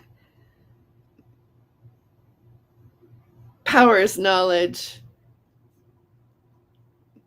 Anyway, he went on and, you know, and made a whole conspiracy about himself in something that a place that already has conspiracies in it. Like, to me, that's just a tactic. Just, you know, just attach yourself to everything that's out there and say that you're a part of it and then ask for a donation. Like, it's beyond me, like, why people give him money. Unless the people that are giving him money and that he's saying thanks to are the people that want him to talk shit about certain people. I mean, what a perfect way to pay somebody off, you know? That's where the money flow is in his donations. So, like, if he goes out and he mentions our names and, you know, satisfies a certain group of people, satisfies the proprietor, a musician here on YouTube. I'm trying to avoid his name, but we know who I'm talking about. I mean, that's how the money flows. It's not like people are like going, "Oh, David, I believe in what you're saying." It's like, David, we're going to pay you so you'll keep saying what you're saying, because he's getting. It's like the chicken that you put money in, for the that pecks on the on the piano and then gets a pellet on the side. It's like, that's what David is. He's just like, and then getting a pellet, and that pellet is his PayPal donation. I don't know. Maybe. That's a good analogy, I think. Slow boogers. Yes. Mr. Slowburger. Yep. You know what? I missed I was not in your chat on Wednesday because I was performing at DeChico's and spending the day with Ben. So I missed your Wednesday stream, but I'm almost done with it. I actually have been watching it in parts. And it's unbelievable what I listened to the what was it, the lawyer letter. The lawyer letter blew my mind. I'm like, that can't be real. Why is the lawyer right almost the same as him? Like, it's almost like the lawyer's pattern of speech is the same as Slowburger. I was like, I just think it's outrageous. It doesn't make sense to me. It's like off the chart. It's like off. It can't be real. And I'll tell you something right now, Jesse, about him sending letters to me and to you, and a Michigan lawyer has no jurisdiction in Indiana or in California. Those letters mean nothing. Nothing. There's no way we would have been a part of Laura Dilley's lawsuit because we don't live in Michigan. He doesn't live in Michigan. He has a Michigan lawyer to take her to go after her. He cannot include all of us in here. Now, either that guy, like we talked about it, maybe the firm is able to practice in other states, but for them to send out anything to us is nothing. And when that journalist called me and said, Mr. Slowburger has implicated you, he threatened to sue you, or you got the retraction letter. We know you're not part of this lawsuit. I said, of course I'm not part of this lawsuit. He can't bring me in from the state of California into that lawsuit. I knew that. Well, no, I knew it. I'll say it again. Because I was in a media law class and I learned it. That's how I knew. That's why I wasn't worried. I'm like, this is nothing. This is just a threat.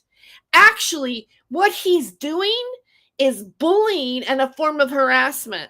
That's what's happening there. Absolutely.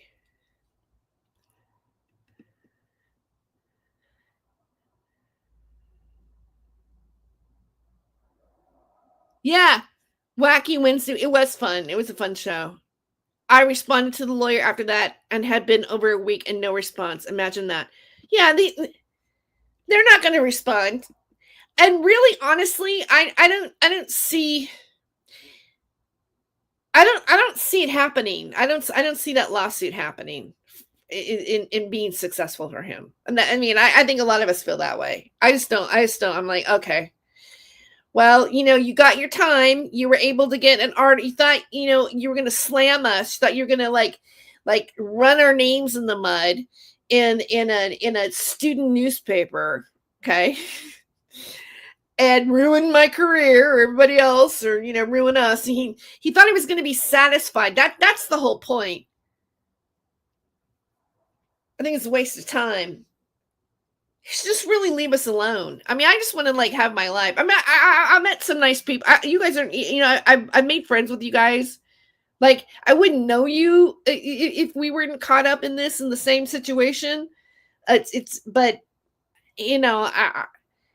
I'm tired of it. It's like, okay, just give it a rest. Why don't you just go away? Why can't you just leave me alone? Well, the problem is that for me, I have seen something and experienced something from being the background of being on American Freedom Radio and Revolution Radio and how all this stuff disseminated. And I talked about it, and it I think it needs to be reported on. I think it needs to be recorded. It needs to be talked about. I'm not going to go into detail here because they will manipulate this platform to harm you, shut you down, cut your revenue stream off. That's the game they play. They don't play fair. But we can speak in many ways. For example, we can write an essay. Maybe that essay's already been written. Huh? What do you think? I think it might be. It's not published, but I've written something. There's a lot of different places to create on. There's a lot of different ways to get published. Because people need to know the truth.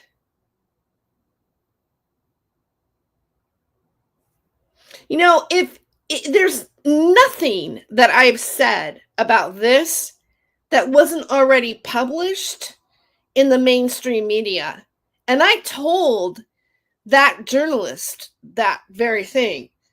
So for me to say what I read in a mainstream article or post that about Mr. Slowberger on X, that's not suable. That's not suable. Sorry, it's not. It's not suable. Because if he really had a problem with that, then the person he needs to sue, or the places he needs to sue, are those publications. And if they're wrong, then they would have to pay out. That would be the easiest lawsuit. Not some student journalist that happens to have an X account and does an X post. That is a bully. And the things that man has said about me and other people, but I mean, if I were just thinking about my own lawsuit, I don't see where he has a leg to stand on. I have like screenshot after screenshot after proof after proof after proof. And my job called. Jesse's had his, CPS called, or Adult Protective Services called on him. We've had people maliciously go out and try to sabotage our personal lives. Who's doing that to him or any of these other people? I think that needs to be out in the public domain, and people need to be educated about what happens. And now that I've gone through journalism and gotten my degree, do people know at my college what's been going on with me? Absolutely. Absolutely. They know what I went through while I was in college. Even my employers now at wherever, because that happened. That's what happens to journalists. Like, I feel like I just got an early initiation into what it's like to be a journalist by having him do, or these people do, what they've done to me. Ain't no big deal. That's just the way it is. I just earned my whatever you want to call it. I got a rough road, man. And I succeeded despite what happened. I got my degree despite that. Despite the crazy, I finished. And can't take that away from me. Can't take that away from me. No, you know what? I'm not your little cow, dude. Anybody. I'm not anybody's little cow. I might have been reactive. I have been reactive in my past, but I'm not anymore. It's over. I've learned. I'm a wise YouTuber.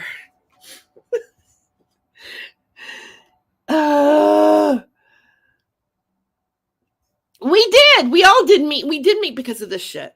We really did. We really did.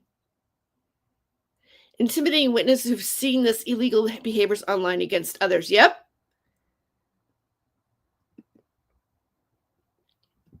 That's right. It can be put up on your own website. And I have one, notmyrabbithole.com. Maybe we can do a documentary or series. I was thinking about that. Okay. I, to be honest with you, I actually, like on my my podcast that I have had on Spotify that I haven't done anything on since for about a year now. I actually have software. It's Final Draft. Final Draft will let you like put out a podcast, but this one I'm actually like stepping it out. Like I want the music and the beats and all that kind of stuff coming in it. And I was calling it the Unnamed Documentary. It's the Unnamed Documentary. And I was thinking I've thought about this for a while because I got my new camera. It's just to start documenting David Schroeder. Who is this guy? I had this happen to me, this person saying this, and just like really cover everybody's story, and a deep dive into all of it. Because David is connected to it. David was on Lift the Veil, right? I mean, let's just make that correlation right there. And he is talking about things that had to, like Max Spears. Max Spears was, I interviewed Max Spears. So there's a UFO researcher connection. And then it goes into Isaac, which was also part of all this other stuff that's going on. So I think that there really is a documentary there. I can see it. I see Netflix right now. The Strange Case of David Schroeder. No. I can see it. I can see the documentary. I already see it. I would watch it. I mean, a lot of the documentaries, I think it would be a very interesting documentary to show this part. I do.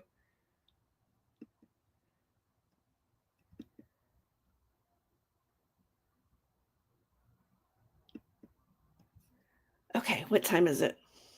Oh, it's only 9:30. I guess I started early. So what? It's like you guys. Okay, what time is it in your town, Sewer King, Jesse? I think it's almost midnight, right? Or is it 12:30 already? Because you're 3 hours ahead of me. I'm pretty sure.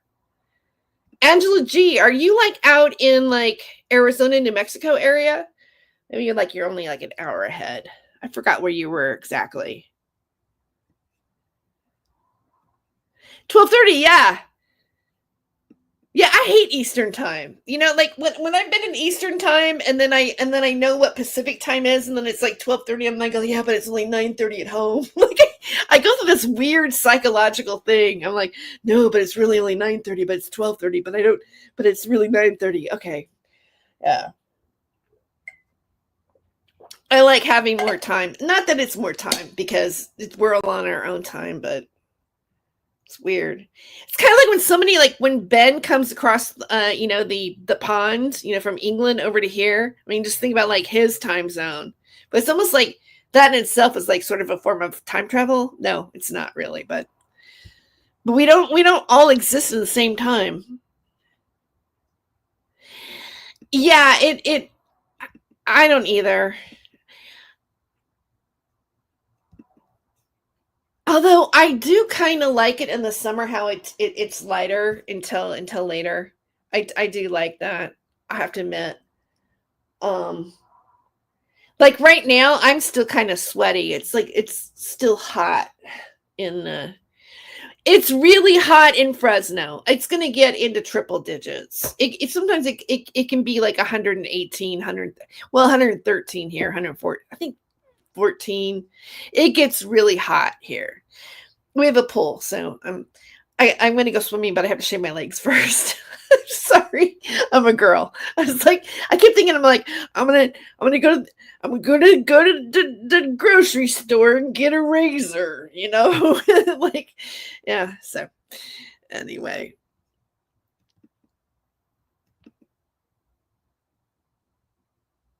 Kids just left from family game night. Oh. Family game night. What game did you play? Sewer King? Jesse? I am the Sewer King. Well, you know what? It's important to be the king of something. It's good to be the king. It's we're Mel Brooks and Mel Brooks, like in all his like a lot of his movies, like History of the World Part 1 and 2 and 3. It's good to be the king.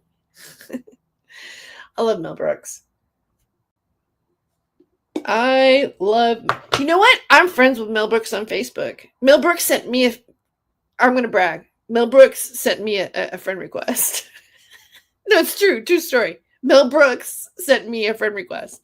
Yeah, I was kind of surprised. Anyway. Oh, by the way, before I go. Okay, so I did do the set. It's not the best set, but when I brought my friend Ben to Chico's, which we have great Italian food, and I'm gonna go perform. And I hadn't performed again. I was in college, so I mean, I'd say December I did a headlining gig at the Black Oak Casino, and then where's my videos? And then I did and then I didn't perform. Like it was like December 12th, I did a gig. And then I hadn't performed like for another 5-6 months. So I would sometimes when months go by, I have to remember, like I feel like I'm a little rusty. Like I'm like, okay, I got to get back up again. Like it's different when you're doing it over and over and over again. You get kind of in this rhythm and you get tight. But anyways, it's not a bad set. It's not a bad set. If it was a bad set, I wouldn't be showing you. So,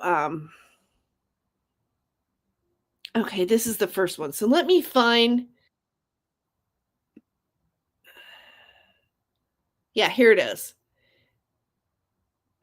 I don't like what I wore. I mean, I wore my t-shirt, I wasn't really even dressed like I normally do, but I'll play it. It's about 5 minutes. Humor me. I am super happy to be here today. And, I went to the ATM before I got here. And I suggest that when it has the choice to do it in Spanish or English, I suggest you do it in Spanish. Because your account balance will look much better in pesos. It's like a bridge. I'm going to the Chico's. I'm wearing my alumni T-shirt. I just graduated from Fresno State. Thank you very much. I'm 62 years old. I went back to college and got a degree in digital journalism, and I graduated magna cum laude. It's really great. And but yeah, it's interesting going back to school when you're older because you can I can with my student ID I can ride the bus for free and get a discount senior citizen discount at Denny's. So it's like a win-win. Thank you very much. But I'm an older woman, but sometimes when you're older you're like, well, I maybe don't have as much game as I used to, but I still feel kind of pretty, like I might be attractive because I was at Walmart the other day and this guy, he was like smoking a cigarette and he's looking at me and he goes, you really don't look like a hooker. And I'm like, that's because I'm not. I give it up for free. I'm a big slut from way back. Any other sluts in the crowd, raise your hand. Yay! And you're on your first date. Score, dude. You're getting it to that boom boom now. We're supposed to wait though, right? Yeah. I think sex is kind of weird, right? I remember like the first time like I would be like making out with like early on in my sexuality, and this guy he would say, he wants you to touch him.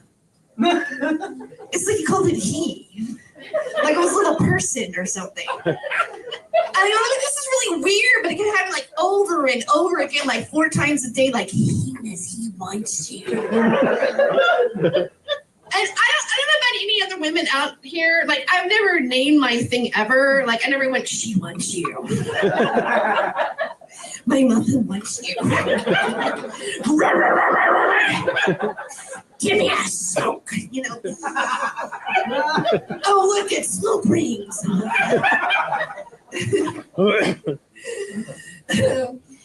I smoke weed. Didn't we smoke weed here? Oh yeah. Oh yeah. Totally. Yeah. I had a a conversation with a guy. Well, I was on a date and he took me to El Torito because, I had a 2-for-1 discount. And he was like, I said, I think they should legalize marijuana before it was legalized. And he goes, well, if you're going to legalize marijuana, you might as well just legalize crystal meth. And I'm like, you cannot compare pot smokers to tweakers. I mean, maybe they get their shit cleaned up, house cleaned up, and whatever. And I don't know if anybody's ever lived with a tweaker before. Like, you turn on, your remote control and your microwave goes off. You're wiring everywhere, it's like, what the hell's going on here? And then when they want you to do math, they try to sell it to you. They go, well, Hitler made it. And that's how the Berlin Wall went up. And I'm like, this is your selling point? But I believe that the pot smoker and the tweaker can work together. Because the pot smoker will think up stuff and the tweaker will execute it. This is how we build a perfect society. Yeah, but the tweaker was still the weed. The tweaker will steal the weed, right? Yeah, it can't be trusted. They'll smoke it and they won't know what to do with it. They smoke it, they won't sell it, trade it for meth. Right, trade it for meth, right? Okay, that's a little bit TMI over here. I'm about to So this is your first date? Oh my God. You know what? I was sitting back here. I had that feeling. I go, they're on a first date right now. I'm like, I'm going to fuck with them now. No. So when you asked her out, like, how do you know this gentleman over here? You met him online? Ow! I know. I heard somebody go, holy shit. I don't trust online. You don't even know what's going to happen. And they want you to sometimes sext. Like, I had a friend of mine who took a picture of her cooch and sent it to her poor mom. It's like, oh my God, what is this? It's like the wrong person. But cyber sex can be really weird. And, I was online one time. And I want to tell you, I was online and I was on my computer. And I was like, oops. Oops, okay, I was like, hi, how are you? I want to lick your twat. Okay. How long is your tongue? Because I live in Clovis, California. So, and they're like, how big? Because they go right for the juggler. Like, how big are your jugs? The left one is 26 nearly B. The right one is 36 double D. When I'm on my period. Period. Do the drapes match the carpet? No. I'm smooth like Flipper. Smiley face. Are you horny now? Of course I'm horny. I'm Catholic. Are you touching yourself now? I'm like, okay, how do people type and touch at the same time? Like, what is the guy doing?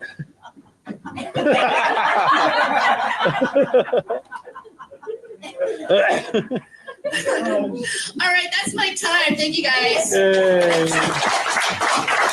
Anyway, And it's going to be on my own. so yeah, Ben took that footage while I was there, and I did not. What did I do right here? Okay, wait, what happened? I'm back. So I thought I'd just play that. So we got that footage, and at first when I'm like, I'm always critical. I'm like, oh, I don't know. It's like, I don't like my outfit. I'm like judging it, and I'm like, okay, just put it up, just do it. It was spontaneous, and I got booked for another gig. So July 3rd, I'm going to be headlining the Dispensary, and the night before my birthday. So I'm kind of excited. All right, you guys, I really thank you so much for coming out and being part of my chat and making this stream more fun than I was expecting. And I don't feel so lonely talking. And it's good to talk about, just share our thoughts about David Schroeder and everything else. And I want to thank I want to thank Angela G for giving me the here it is, for giving me my super chat tonight. My first super chat coming back. I really appreciate that. And as Stephen Campion says, praise the cash, praise the cash. So I'm going to play my theme song, and I'll see you guys on your streams. And I'm sure we'll see each other in chat soon. And I intend on doing a lot more live streaming this summer because I have time. And you guys take care. And here are my media assets. I know I've got my song in here. Overlay video clips. Here we go. Here it is. Bye, you guys. Have a great rest of your night.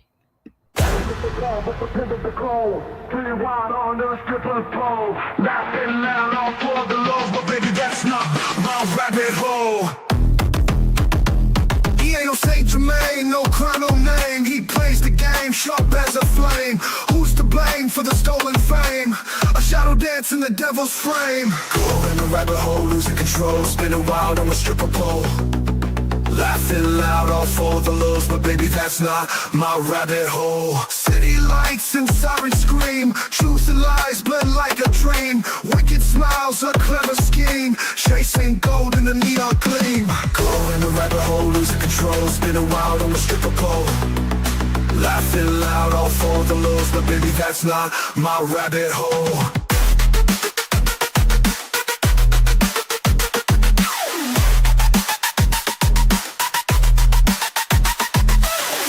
Fast, can't find the ground.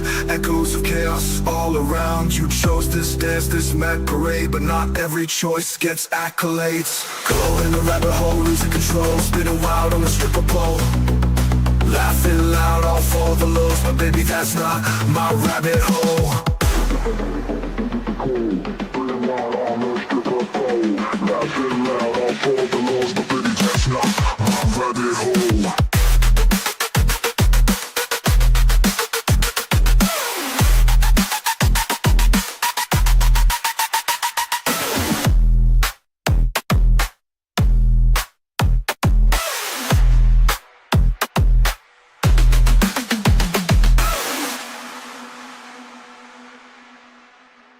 City lights and sirens scream, truth and lies blend like a dream. Wicked smiles, a clever scheme, chasing gold in the neon gleam. Going down the rabbit hole, losing control, spinning wild on the stripper pole. Laughing loud all for the lows, but baby that's not my rabbit hole.